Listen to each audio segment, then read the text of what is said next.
Item 10C, receive a report and provide direction to staff regarding a city council position on Assembly Bill 1362, appointment of members to Mosquito and Vector Control District's Board of Trustees. Thank you, Mr. Mayor, members of the City Council. In early 2015, State Assembly member from San Mateo, Rich Gordon, introduced legislation that would change the way that members are appointed to Mosquito and Vector Control District Boards of Trustees in the state of California. That bill has subsequently been heard in Assembly Committee and has passed out of the State Assembly. It is currently pending assignment to the Government and Finance Committee of the California State Senate and is not yet scheduled for committee hearing or for action by the Senate. We have no information about when that might occur. As AB 1362 has made its way through the legislative process, and earlier this year, San Bruno's trustee to the San Mateo County Mosquito and Vector Control District Board of Trustees, Mr. Robert Recall, contacted the city with a request that the City Council take a position of opposition to the legislation and write a letter to the state legislature expressing that opposition. We've continued to stay in touch with Mr. Recall because his bill has not been moving swiftly through the legislative process to understand what the various issues and positions are, and importantly, to allow the Mosquito Abatement District Board of Trustees to take their own position, which they did recently with a vote to oppose the legislation. I'm going to give you just a general summary of what this bill would provide, and then Dr. Cindy Peavy, who is the general manager of our Mosquito and Vector Control District, is here to make a few comments as well. In general terms, under current law, mosquito and vector control districts that are located entirely within a single county populate the Board of Trustees by appointment of one member by the Board of Supervisors of that county and appointment by each city council within that county of one member to represent each incorporated jurisdiction. This is currently the case in San Mateo County. The Vector Control District is wholly located within a single county, and that procedure has produced a Board of Trustees for the San Mateo County Board of 21 members. AB 1362 would change that appointment methodology by authorizing but not requiring the City Council of each incorporated city located within the boundaries of a district to adopt a resolution requesting that appointment of members to the district's board instead be made by the countywide city selection committee.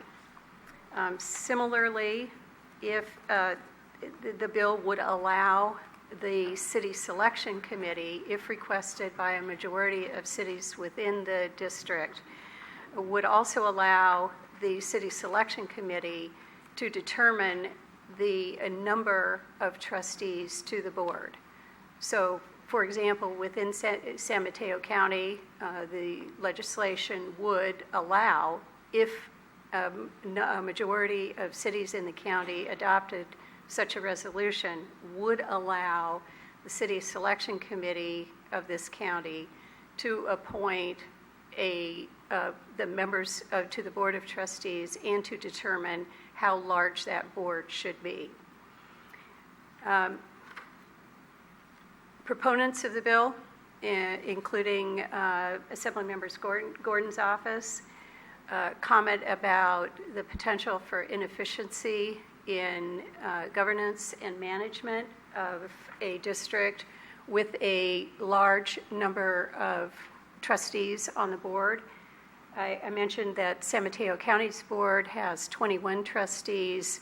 This is considered, as I understand it, a larger board, but there are boards that are somewhat to significantly larger than that in our state. Among the, in terms of support to the bill, as I indicated, Assemblymember Gordon's office cited the potential for inefficiency in management and governance.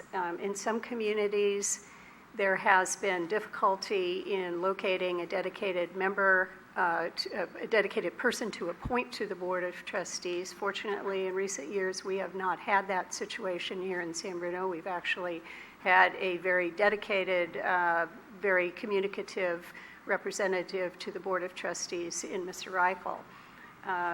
But that is not the case in every jurisdiction. On the other side of the issues, opponents to the bill cite the less direct representation that would result by regional appointment by the City Selection Committee as opposed to direct appointment by each individual jurisdiction within the board's jurisdiction, within the board's territory. And opponents also cite to the lack of management and organizational inefficiency that has resulted from other large boards. For example, in our area, the City County Association of Governments, or CCAG, has the same 21 members on its board. VASCO board has even a few more members at 26. So there are arguments, I would say, good arguments on each side of this issue. In our area, Assemblymember Mullen was one of the votes in favor of the legislation when it made its way through the state assembly. Senator Jerry Hill's office reports that the senator has not yet taken a position on the bill and is likely not to do so until it comes forward for a vote in the Senate, as he is not a part of the committee to which this bill will be assigned when it's heard in the Senate. So with that, if it's council's pleasure, would give an opportunity for Dr. Peavy to make some comments, and then we're both available for questions. Sure. Dr. Peavy. Okay, thank you very much for giving me an opportunity to speak to you. I had some slides, but I could just speak from the...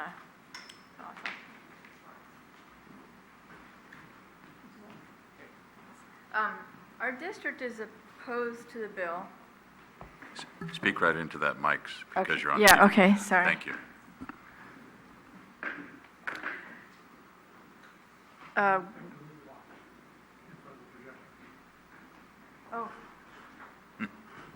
And the Sorry. chair over a little bit there. There you go. Now we got it. okay, there we go. City Manager Connie Jackson has already given a really good review of what the bill would do. Ah. Sorry, wait a second. Okay, here we go. Okay, one thing that we find really valuable in the current system is it gives us a liaison to every city in the county, which is extremely valuable. As you know, your own trustee from San Bruno is very active, and each of the trustees on the board have a close connection with their city council, and it gives us a way to get information to the city councils.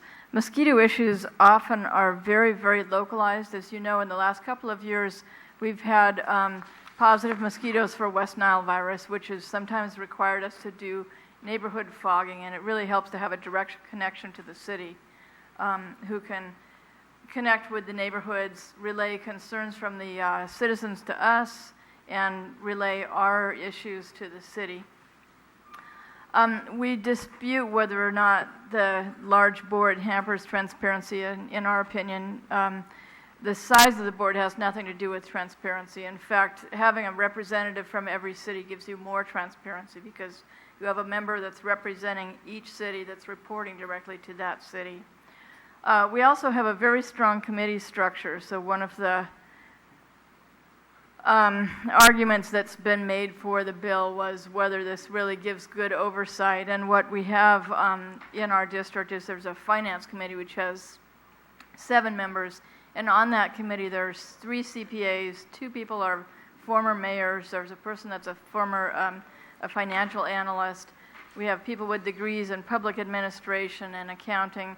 And this committee looks over the financial documents each month and then also works on the developing the budget and going over the budget in detail. So our feeling is that we do have a very good oversight. We're not all entirely convinced that having the city selection committee appoint members means that they will have better luck on finding people. The truth of the matter is it doesn't sound very exciting being on the mosquito board, but we do actually keep the positions filled. Currently, we need trustees in the cities of South San Francisco, Menlo Park, and Woodside. South San Francisco has just found a candidate. Menlo Park has just found a candidate, and they're vetting those candidates now. The city of Woodside is going to send their mayor or one of their city council members to our meetings until they find a member. And so at any time you may have 1 or 2 seats open, but I still feel it's important to have someone from those cities representing those cities. I think that covers everything. Oh. Yeah, I think that's enough. I wanted to, the one other thing was the finances. So as you may remember, the city of San Bruno and the cities in the northern and coastal area of the county joined the district in 2004, and the residents of those areas voted to join the district and pay a benefit assessment. At the time that so I was the lab director at the time that happened, and one of the things that we had told each of the cities was that they would have representatives on our board, and I think it's going to be important to maintain that. So the rest of the county, we receive ad valorem taxes, and we also have a special mosquito control tax. So the amount that residents are paying in both areas is equivalent, but it's another reason that I think every city should have a representative on the board. And now I'd like to answer any questions anyone has. Any questions for Dr. Peavy? So if we in San Mateo County are so efficient, then what would have initiated this bill? What was that? I didn't understand. If we in San Mateo County are so efficient, what would have initiated this bill then? Unfortunately, it's left over from the fraud that you may remember we experienced several years ago, and it was the theory on some people's part that it was a lax board and that maybe it was the size of the board that led to the fraud not being detected. Mm-hmm. There have been a lot of changes in the district since that time, one being that the board is very, very active, and I can tell you they ask probing questions of me every single month, and I actually really appreciate that. I appreciate that they're so involved. I appreciate that they ask questions in public and hold me accountable. The structure of the finance committee has completely changed. We actually have 3 members from the grand jury on our board, and we have many of the cities appointed CPAs. Many of the cities removed or did not reappoint their board member and appointed instead another person following that fraud, and that many of those are elected officials or CPAs. Thank you. Any other questions of Dr. Peavy? Or any consensus of the council on what you'd like to do with this? Ken? Chair. I think we're very fortunate to have our representative, and if he believes that this is something that we should oppose, and I'm totally in favor of what his recommendation is, and plus yours. Okay. Anyone else? Irene? I agree. I'm actually kind of appalled and insulted that anybody would say the size of the board makes the difference. I'm on 2 boards. One's the 21 and another one's the 26, and the size of the board makes no difference. I've been on boards that are smaller that have had more problems, so I find that kind of insulting. So I concur with Councilmember Ibarra. Good. Well, I'll make Anyone that else? 3. Rico? I'll concur with Irene and Ken. I also serve on a couple boards, one in Redwood City for the Emergency Services Council, for example. It's 21. I believe they're better served by having more representation, more eyes, more voices, and more direct communication to the communities they represent. So I also would concur with my other 2 colleagues to oppose. Okay. Marty? Make it unanimous. Sure. All right. Absolutely. Okay, staff has direction to send a letter in opposition. Okay. Okay, thank you very much. Can I ask, Dr. Peavy has a couple comments that she'd like to make on the general mosquito things that are in the news. Can she have a minute or 2? Dr. Peavy has some comments on general mosquito news, I, because no one else could hear you, so. I wanted to know if I could put a couple more slides of just current challenges facing the district, if you wouldn't mind, real quickly. There's been a lot of concern about Zika virus in the news, and there's a lot of panic out there, and I just wanted to point out, first of all, to date, there's no cases in San Mateo County of Zika virus. There's 2 things that would be required. One is the vector, and the second would be a source of infection, which would be someone with that disease. So currently, to date, we do not have anyone with that disease in this county. We have had in the past the vector, so the vector is introduced from other parts of the world. And so Aedes aegypti, this is a map showing where Zika virus has been found to date. We are concerned about Aedes aegypti, which is a new mosquito that's been introduced, was brought up in containers, and we found it in Menlo Park. We've spent the last 3 years working very hard to eliminate it, and it looks like we've eliminated it. I can't say that we won't have it introduced again. So there's 2 mosquitoes that can be introduced from other parts, which are found in containers, so they can be moved around in containers with water, potted plants, things like that. So it's more important than ever that people really dump out water in their backyard in small containers. This is showing the spread of these 2 mosquitoes. They've gotten into Southern California, they've moved up the Central Valley. As I say, in Menlo Park, we did find them in 2013, and we worked very hard doing house-to-house inspections for 3 years. We haven't found any more since May of last year. But the fact that they're in so many places means that they will probably get reintroduced again. So really the important thing is going to be for people to empty containers in their yards. And so this is just a picture of the typical sources of those mosquitoes, particularly when you're moving from one place to another, or, in the past our biggest concern have been the salt marshes and ponds and things like that. But with this mosquito, little tiny jars of water in your backyard are extremely important. So we'd just like to reiterate that there's no need to panic, but mosquitoes are really important, and we need to keep control of containers in our yards. Thank you. Good. Thank you, Dr. Peavy. And Robert?